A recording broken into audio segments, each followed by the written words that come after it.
一、印尼松巴岛美丽的海滩，自然的海湾，隐秘的瀑布，绿意盎然，并有着洋溢传统氛围的村庄与节庆。松巴岛 Sumba Island 是印度尼西亚东部东努沙登加拉省的岛屿，和巴厘岛同属小巽他群岛，拥有美丽的海滩、自然的海湾、隐秘的瀑布、绿意盎然，并有着洋溢传统氛围的村庄与节庆。岛屿人口仅75万人，面积超过1万平方公里，是巴厘岛的2倍大。对于喜爱热带海滩风情的旅客而言，印尼松巴岛是值得深入探索的秘境。在疫情尚未爆发前，印尼巴厘岛每年总迎接数以百万计的游客，知名海滩、景点、餐厅人满为患，越来越难在当地找到一处真正悠闲且宁静的地方。不过，现在你有更好的选择，和巴厘岛同属小巽他群岛 Lesser Sunda Islands， 或称努沙登加拉群岛的松巴岛 Sumba， 可说是旅游业迅速发展前的巴厘岛。美丽的沙滩、自然的海湾、隐秘的瀑布、盎然的绿意以及洋溢传统氛围的村庄与节庆，从巴厘岛出发，只要搭乘50分钟的涡轮螺旋桨飞机，就能抵达这座未被驯服的岛屿，体验远离尘嚣的荒野之旅。爪哇岛以东的印度洋和地汶海 Timor Sea 之间，星罗棋布着数十座岛屿，它们大部分属于印尼所有，当中最知名的莫过于巴厘岛。至于松巴岛，则坐落在它的东边，划分在东努沙登加拉省 Nusa Tenggara Timur。过去因为出口檀香木，也因此又被称为檀香木岛 Sandalwood Island 或檀香岛 Sandal Island， 面积超过11万平方公里。松巴岛是巴厘岛的2倍大，岛上人口不多，根据2022年统计，大约78万人，其中大多是拉美尼亚人和南岛民族的后裔，因此使用多种密切相关的南岛语言，特别是坎贝拉语 Canberra Language。 当地拥有以种姓制度为基础的高度分层社会，虽然在西元1500年代后开始被葡萄牙和荷兰殖民，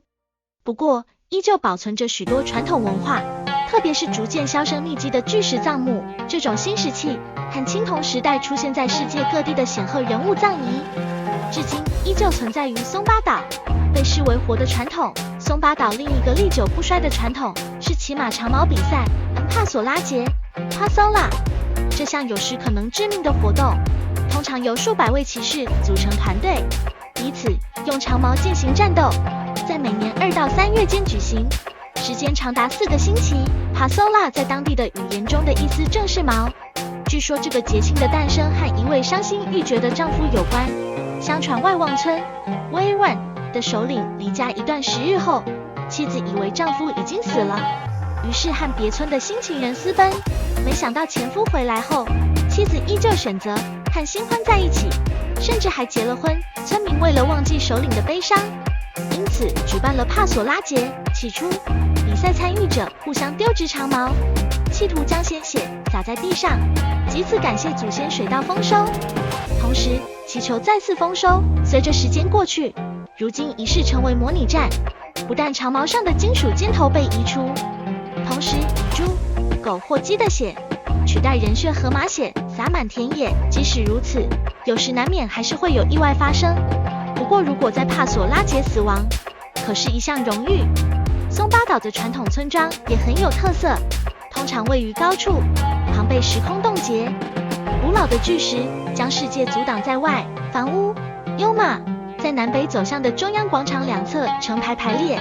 广场上还有巨石葬墓和其他圣物，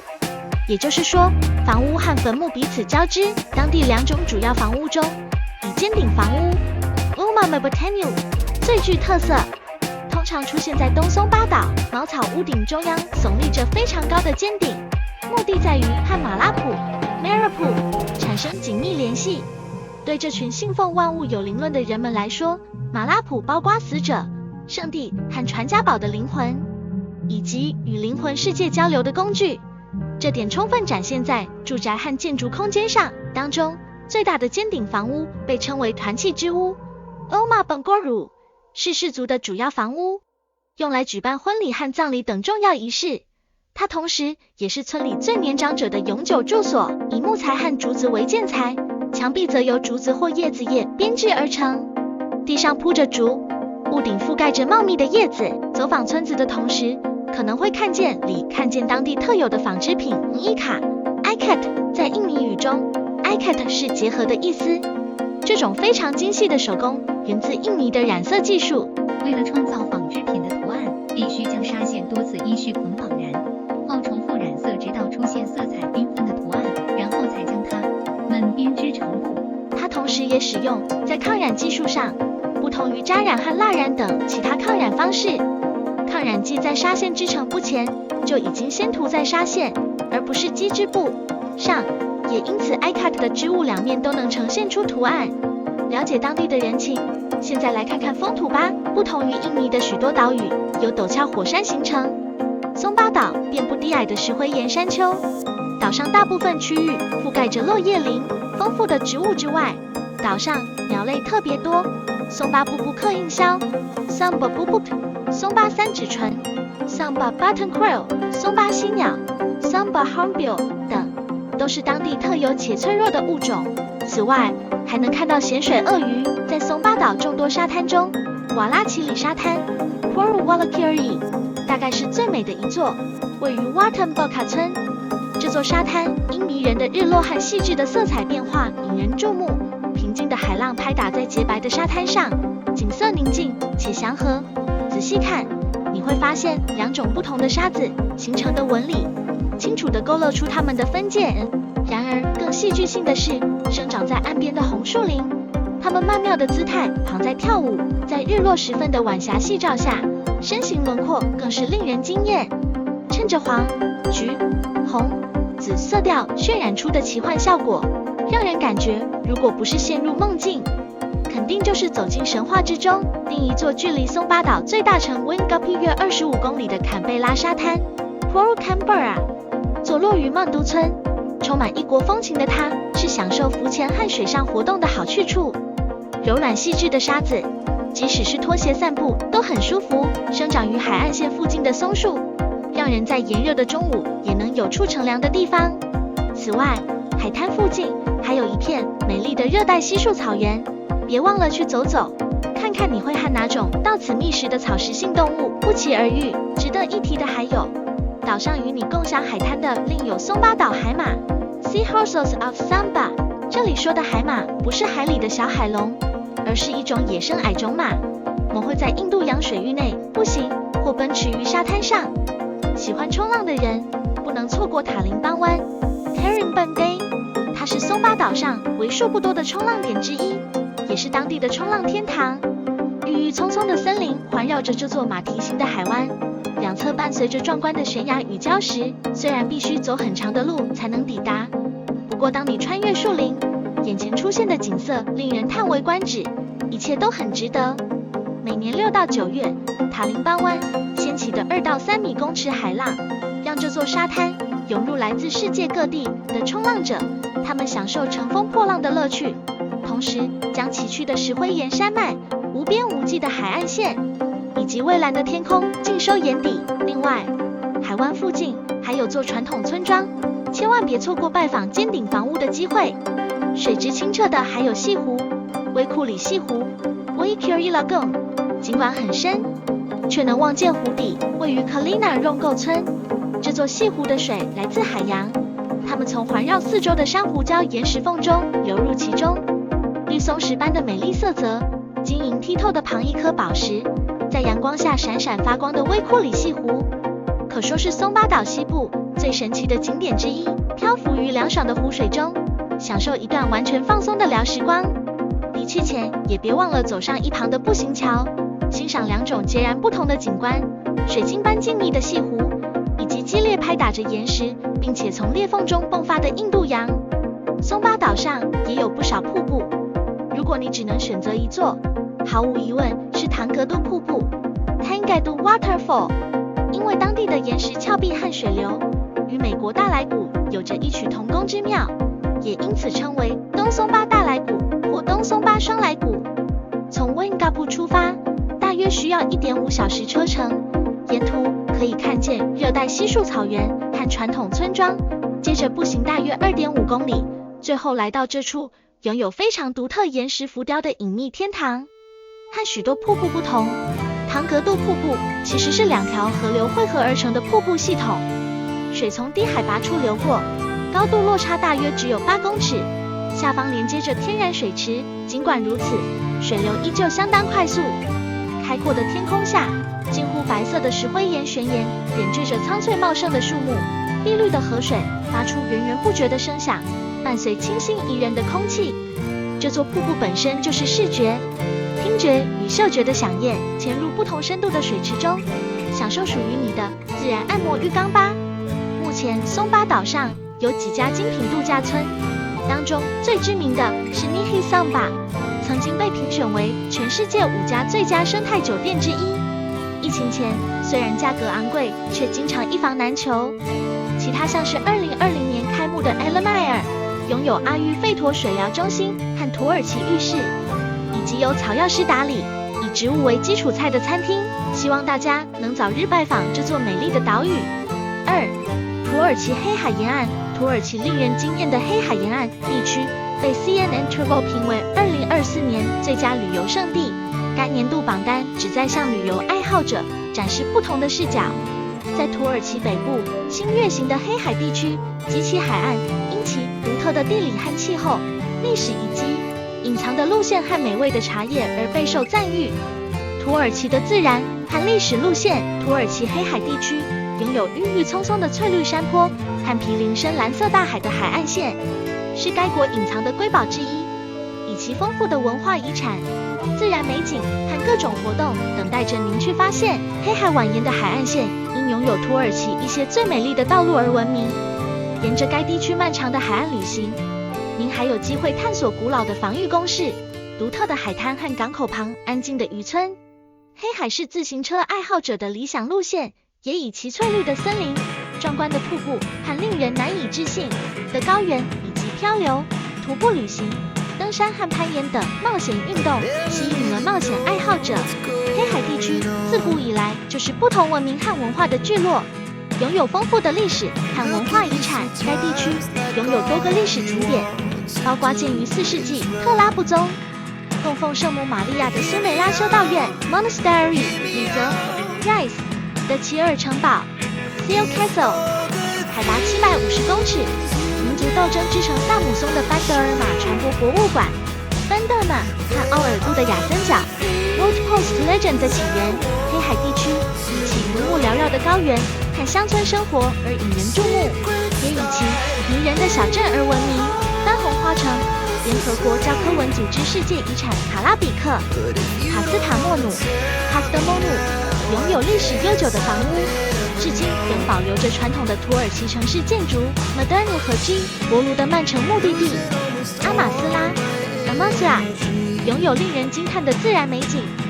黑海美食冒险。黑海地区多雨的气候和肥沃的土壤也造就了该地区独特的烹饪文化。该地区种植的产品包括羽衣甘蓝、玉米和甜菜，是黑海美食的基本要素。黑海地区也以其茶叶和榛果生产而闻名。土耳其最美味的榛果产于奥尔杜和吉雷松，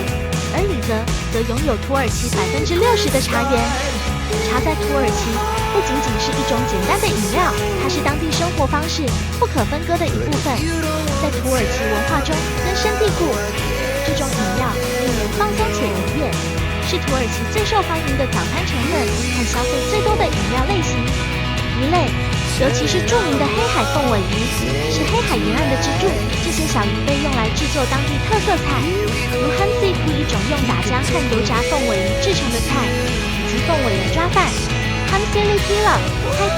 土耳其大饼，里面填满了不同的配料，在黑海地区也很受欢迎。跟萨姆松当地的派是最有名的萨姆松、森森、巴图塔、Vesta、恰尔桑巴、阿仁巴和泰尔梅 Turn 的所有3个地区都有不同的面团，用独特的面团和其他配料，如肉末或起司。3. 爱沙尼亚塔尔图被评选为2024年欧洲文化之都，作为该国的第2大城市。此处是创新产业、科学文化的发源地爱沙尼亚塔尔图位于东部埃马耶吉河畔，东格楚德湖与俄罗斯相望，被评选为2024年欧洲文化之都，作为该国的第2大城市。此处是创新产业和科学文化的发源地。爱沙尼亚人常谈起塔尔图的非遗精神之力，将塔尔图视为爱沙尼亚的精神核心。爱沙尼亚国家博物馆成立于1919年，是一家基于人类学和文化历史的博物馆，旨在反映日常生活和文化，并考虑其性、空间和社会多样性。博物馆的重点是收集、保存和研究与爱沙尼亚人、少数民族和芬兰乌戈尔族人民的文化和历史有关的材料，并使其易于使用。该博物馆是北欧最大最现代的博物馆和文化中心之一，已成功地将现代解决方案与国家遗产联系在一起。博物馆有2个永久性展览，相遇展览是一次旅途，它将在不同时间居住在这里的人们聚集在一起，并使参观者能够体验他们的日常活动。乌拉尔的回声展现了芬兰乌戈尔族人的传统日常生活文化。该博物馆拥有世界上最大的芬兰乌戈尔族的收藏品。除了永久性展览之外，博物馆还拥有许多临时展览。作为一间地区性的文化中心，它也同时举办各种活动，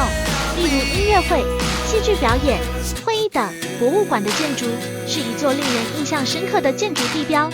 背后有着其重要的故事背景。它坐落在前2D庄园和苏维埃时代的军用飞机场上。2005年至2006年，博物馆的新建筑举行了一次国际竞赛，其中记忆原野项目是由建筑师Dan Doyle、Lina Kaplan 和苏优喜配在国际合作下赢得的记忆原野项目的作者，基于爱沙尼亚的辉煌历史。项目区中的前跑道起到了戏剧性的作用，它不仅是一条跑道，而且是因军事用途而伤痕累累的历史空间。为了给空间一个更强大的声音，空间由沿着跑道扩展的新开放式建筑扩展，它略为倾斜的屋顶象征着升空，走向未来。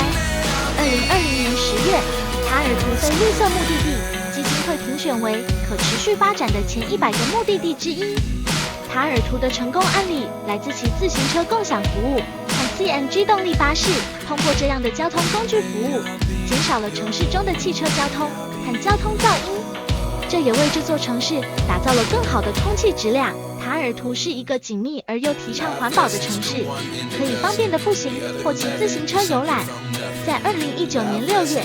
塔尔图推出了智能自行车共享系统，其中有69个自行车公园，共750辆自行车，覆盖了整个城市。车队的2/3配备了电动辅助马达，可在踩踏板时为骑手提供额外的助力。自行车共享系统推出后，取得了圆满成功，在最初推出的20周中，进行了超过44.7万次的骑行，总里程超过130万公里。换句话说，在最初的20周中，使用了自行车共享服务的里程与骑车往返月球的距离相等。塔尔图市政厅用早期古典主义风格建造，具有浓郁的巴洛克风格，建于1789年，由 GAB Walter 设计，是塔尔图最重要的建筑之一。市政厅的一层过去曾经是监狱和计量所，如今设有游客中心以及一间药房。市政府和过去一样，依然在市政厅内办公，因此只有1楼对游客开放。塔尔图市政厅广场是塔尔图的梯形中央广场，周围都是古建筑，而现在的市政厅是广场建成的第3座建筑。在18世纪，广场是城市最重要的市场——格罗斯市场的所在地。自1998年以来，一座称为学生之吻的喷泉装饰着这里。每天市政厅的塔楼都会响起钟声，它的18个铃铛是在德国卡尔斯鲁厄的铸造厂生产的，而16枚铃铛是在荷兰皇家艾斯布特钟楼响起15年时铸造的。在市政厅广场上树立的黄色国家地理之框，代表了塔尔图是爱沙尼亚南部值得一游的地方之一。塔尔图是一个充满历史和文化的地方，值得在老城区漫游，感受其活力和属于爱沙尼亚人的精神传承。4. 台湾台南，2024年的到来也象征着台南即将迈入建市400年。为历史的扉页上记载不同凡响的一笔。这座南方城市已成为台湾跃上国际舞台的热点。台南常被视为是文化府城、美食之都，因其道地的牛肉汤、蚵仔煎，还有超凡脱俗的自然景观，延长日落美景、色彩缤纷的古庙以及各式主题的博物馆而闻名。即使是台湾人规划国内旅游时，回访台南无数次，也不觉无聊。第一天早上，七股西湖龙山号观光竹筏烤鹅吃到饱。台南七股西湖，俗称内海仔，是300多年前台江内海遗迹，面积约1600公顷，是台湾第一大西湖。在海水与淡水交互作用下，拥有相当丰富的渔业资源，是当地极为重要的渔场，养鹅更是盛行。2009年，台江国家公园成立，七股西湖也成为国家公园的一部分。旅客到了七股西湖，绝对不能错过竹筏观光之旅。搭乘竹筏游西湖，沿途可见整齐有序的鹅棚，随着潮汐露出水面，特殊景观尽收眼底。沿途聆听专业解说员介绍西湖丰富生态与在地生活日常。船程30分钟将会抵达在台江内海的无人岛沙洲。等岛穿过茂密的木麻黄森林步道后，就能走到连接台湾海来的沙滩。蓝天阳光沙滩是拍摄完美照的私房景点。台南七股西湖龙山号观光竹筏烤鹅吃到饱。西湖周边有丰富的沙洲生态，包括红树林、和尚蟹、招潮蟹、白鹭鸶、冬季候鸟，在沙洲上找寻小生物的轨迹，别有一番乐趣。搭乘竹筏回程，还能享用七股西湖盛产的蚵仔吃到饱，尽情品尝上清的鲜美海味。第一天下午，台南黑桥牌香肠博物馆。台南黑桥牌香肠博物馆成立于2012年，馆内打造远景重现的展览内容，表达香肠的饮食文化内涵。透过参观工厂了解香肠制作过程，感受府城在地的产业精神。可在馆内肉购买前伴手礼，回味记忆中的好味道，还可以 DIY 制作可爱有趣的肠老大。现场更设有老摊位、旧街景以及创始店，让你旁穿越时空隧道，感受怀旧氛围。第一天傍晚，渔光岛月牙湾追逐夕阳半日游。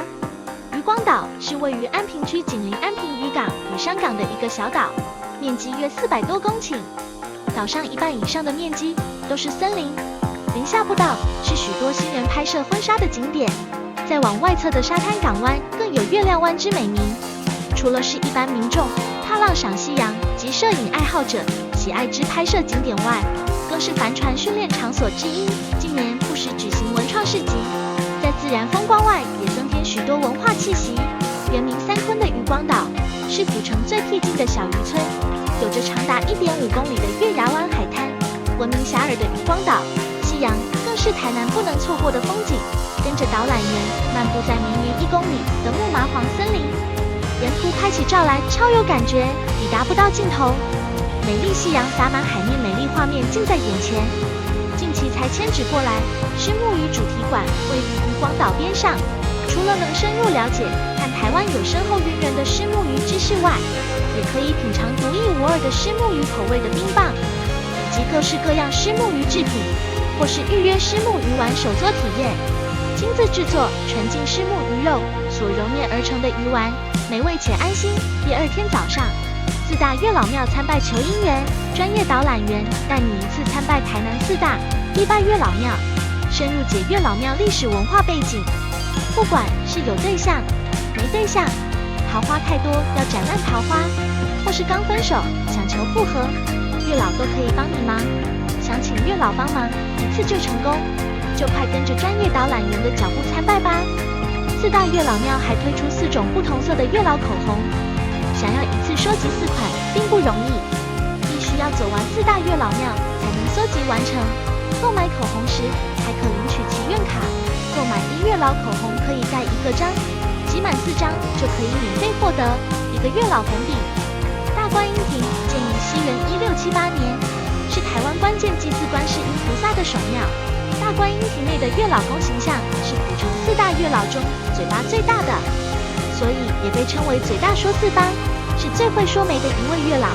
也被尊称为说媒观音。大天后宫为台湾最早关键的妈祖庙，又称大妈祖宫。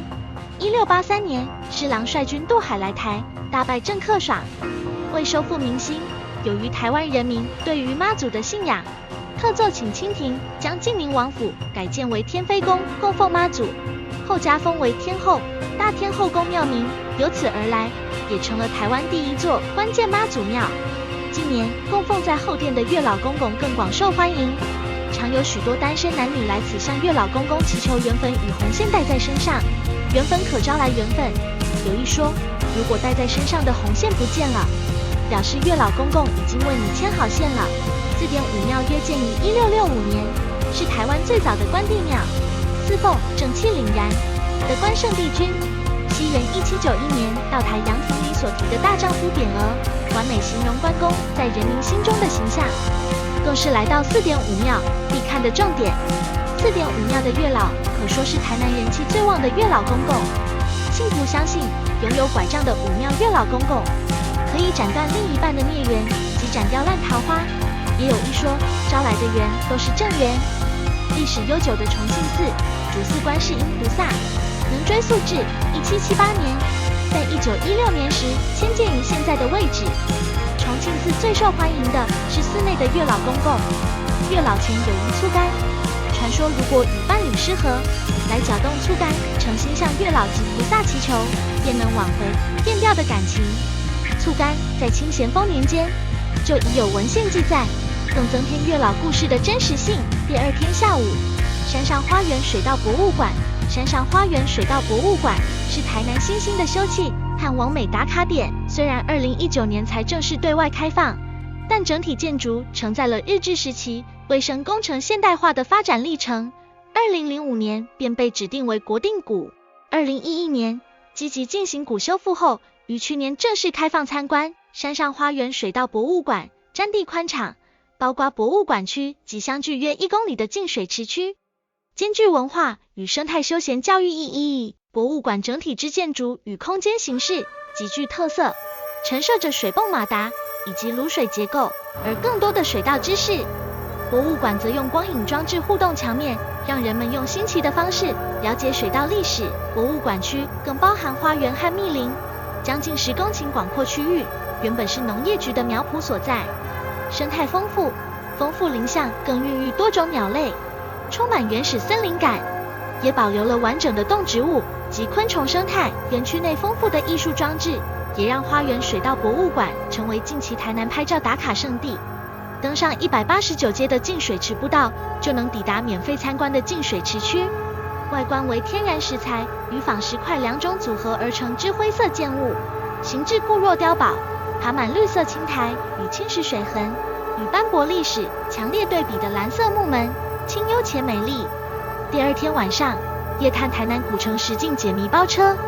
台南素以历史古都闻名，208式融合古，台南民间意识、户外密室逃脱和实境解谜等元素，让旅客可以用不同的方式体验台南古城和历史。解谜活动需透过手机定位及活动页面，沿着轨迹探索古，从国定古开元寺开始，了解东宁政变的始末。4点大天后宫与宁靖王朱树贵的渊源，乌桥运河过去的殉情故事，台南神社外院遗迹等，以及民生绿园圆环与汤德章228事件的故事，一步步透过解谜的方式揭开台南许多不为人知的传说故事。208事第3天早上，安平定情码头德阳舰园区，亲自踏上滴滴之925德阳舰，参观台南安平定情码头德阳舰园区，在欣赏军舰大炮的同时，见证海军发展历史。以德阳舰为主角的军舰博物馆是安平港最吸睛的焦点，也是全台唯一的军舰博物馆。在台服役近30年的德阳舰，于2009年正式停泊安平海港，并转型成为赋予教育意义的博物馆，不但是军事迷的游览胜地，船身造型也成为安平知名拍照景点。第3天下午，安平陶坊手拉胚彩绘剑士 DIY 体验。到台南安平，让专业的陶艺大师宋建成教你如何捏陶。手拉胚共有6种形态可以选择，包括聚宝盆、花瓶、碗或是笔筒都可。来这里可以制作专属自己独一无二的手拉胚，当做最棒的纪念品。除了手拉胚外，到安平还能亲手彩绘剑狮。台南早期居民为了改变风水的忌讳，常在住宅上装饰许多辟邪之物，其中最常见的为剑狮。剑狮的作用为辟邪、安正、祈福。来安平不妨带一只自己亲手绘制的剑狮回去，在安平老街中穿梭时，也别忘了出现在墙角窗边的可爱剑狮装置。感受台南民俗传统氛围。5. 密西根州西北部。密西根州传统上属于美国的中西部的新地带，湖泊和沼泽标志着2个半岛，众多海湾连接成世界第2长的海岸线。密西根州传统上属于美国的中西部的新地带，湖泊和沼泽标志着2个半岛，众多海湾连接成世界第2长的海岸线。清新淡雅的密西根湖总是在夏季来临时吸引大批游客，古色古香的城镇和乡村都值得让人一看就尽，构成密西根州2块陆地之一的密西根下半岛 （Lower Peninsula of Michigan） 西北岸，介于利勒诺县 （Llano County） 和本溪郡 （Yancey County） 之间，有座以第3海岸名义受到保护的美国国家海岸睡熊沙丘国家湖岸 （Sleeping Bear Dunes National Lake Shore），沿着密西根湖东岸以及南北曼尼通岛 （North and South Manitou Islands） 延伸了56公里。睡熊沙丘国家湖岸 （Getty Creative） 有着非常可爱的名字，然而这座公园的名称来自一段北美原住民奥吉布瓦族 （Ojibwa） 的传说。据说密西根湖西岸的一场大火，逼得一只母熊和2只幼熊逃进湖中，并且打算游到对岸避难。游了几英里之后，幼熊开始落后，率先抵达对岸的母熊就在悬崖上等待。然而精疲力竭的幼熊最后却在湖里淹死了。即使如此，母熊却依旧待在原地，怀着幼熊最后一定会出现的希望等待着。不忍心的大神 The Great Spirit， 北美印第安人信仰的主神，于是创造了南北曼尼通岛来纪念幼熊。风则把睡着的母熊埋在等待至今的沙丘下。如今你可以在悬崖顶部边缘发现一座小树覆盖的小丘，从水中看就像一只睡着的熊，只不过历经长时间侵蚀，这只熊的体积已经大大缩小。睡熊沙丘国家湖岸创立于1970年，当初为了建立这个公园，将私有财产转移给公众，政府和当地居民之间产生了不少纷争。然而当地包括森林、海滩、沙丘以及古老的冰川等丰富的自然特征，以及南马尼通岛灯塔和乡村历史农场区等文化特色，让它最终成功取得成立授权。2014年时，公园内部分区域更被美国国会立法保护，指定为睡熊沙丘荒野 Bear Dunes Wilderness。 美国作家、作曲家、摄影师、视觉艺术家可以申请为期3的艺术家驻留计划，通过审核者可以选择附近的公园小屋，或是待在其中一处露营地，以湖岸作为他们的创作灵感来源。除了要求艺术家捐给公园1件原创作品之外，驻留的最后必须以研讨会、展示或阅读的方式分享他们的收获。北美5大湖之一的密西根湖 Lake Michigan 是5大湖中唯一完全位于美国境内的湖泊。据说它的名称来自于原住民奥吉布瓦族 Ojibwa 的 Mistigami， 有着大水的意思。表面积广达58000平方公里，比欧洲国家克罗埃西亚的总面积还要大，同时也是全美最大的湖泊。密西根湖坐落密西根州与印第安纳州北部，以壮丽的景色闻名，被称为第3片海洋的它，排名仅次于大西洋和太平洋之后。湖畔，特别是南岸和东岸，柔软的沙洲因为富含石英，行走上方不时发出嘎吱声，让它有了唱歌的沙子的外号。位于密西根湖和夏洛瓦湖 Lake Charlevoix 西端之间的沙勒沃伊 Charlevoix， 以法国神父，同时也是游历5大湖的探险家皮耶德沙勒沃伊 Pierre François Xavier de Charlevoix 命名。由于兼具湖滨景点和内陆魅力，让它成为前往密西根湖游玩的完美度假胜地。沙勒沃伊在1850到1860年代成为定居点，最初由渔民建造。在1880年代成为度假胜地以前，这座城镇一度因沿岸木材能为轮船提供动力，成为五大湖上最繁忙的港口之一，也是许多定期开航的湖泊客运轮船的热门目的地，以港口那座13公尺高的灯塔为标志。沙勒沃伊的渔人岛、州立公园与海滩 Fisherman's Island State Park and Beach 拥有长达8公里的海岸，深深吸引海滩客的目光。至于想暂时将脚趾抽出白色沙滩的人，可以拜访附近种植25种薰衣草的薰衣草丘农场 Lavender Hill Farm， 感受当地田园诗歌风情，或是前往真正的石头城堡城堡农场 Castle Farm。